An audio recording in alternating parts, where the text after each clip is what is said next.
Here we have the Soprod P092 Newton movement. This one here is the top grade. They call it top flight movement. So basically it's an alternative to the ETA 2824. The thing that catches the eye, obviously the first thing that catches the eye is the full balance bridge there. Very nice move, I must admit. Same dimensions as the ETA 2824, 2800 28,800 vibrations per hour at 4 hertz, 44-hour power reserve, so definitely considerably better than the ETA 2824, 23 joules. And this one here isn't a Seiko, based on the Seiko as the A10 is. It's complete new design. It took about 3 years to make, so obviously they've put a lot of time, effort and thought into it. So obviously 3 years to develop something, chances are it'll be good. Well, let's hope so. Yep, so as you can see, it's got the full balance bridge there. It's got an Inca block as well, so perfect movement for a sports watch. Obviously with the balance bridge and the Inca block, that gives it extra shock protection. It's also got anti-magnetic properties. It winds both ways. The rotor winds both ways. It is definitely a good movement, I must admit. So this is the top flight movement. So out of the box, I've just put it on my little phone app, and face down it was -1 second per day. Face up it was -4. It adjusts in 5 positions, so it's definitely good enough to qualify for cost certification. And let me just flip it over. There is a couple of little things that I like on it compared to the ETA 2824. So number one is the date wheel's integrated in. Let me just try and focus. So no need to fiddle about with the date wheel.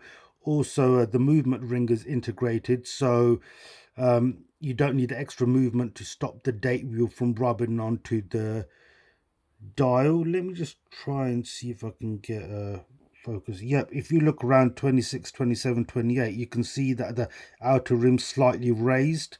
So that's definitely a bonus. I mean, less little fiddly bits to play around with. What else can I tell you about this? Let's see. So let's just have a little look on the side. And the other side, the more interesting side, I'd say. Okay, so you've got to fix the dial on, you've got the little screws instead of the little flip little bits that come out on the ETA 2824. Same mechanism there, if you can see it, to take the crown out.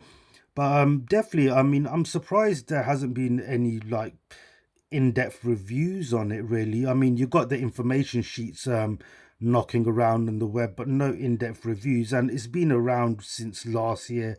I believe it was somewhere around May last year that it came out. I don't know what companies are using it at the moment, but definitely on paper it's excellent. To tell you the truth, personally, I think on paper it is definitely better than ETA 2824. Let's see what companies end up using it. But I've bought this movement myself for a diver style watch that I'm making, homage to the Omega Seamaster. Yeah, I mean, I really like this movement.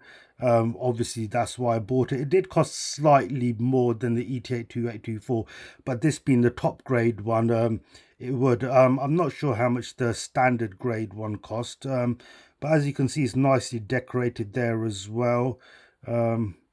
Let me just flip it around. It's quite on the other side, it's quite plain like the Tudor movements, but definitely yeah, definitely happy with this purchase, and I can't wait to put it in my watch. Thank you for watching. Bye bye.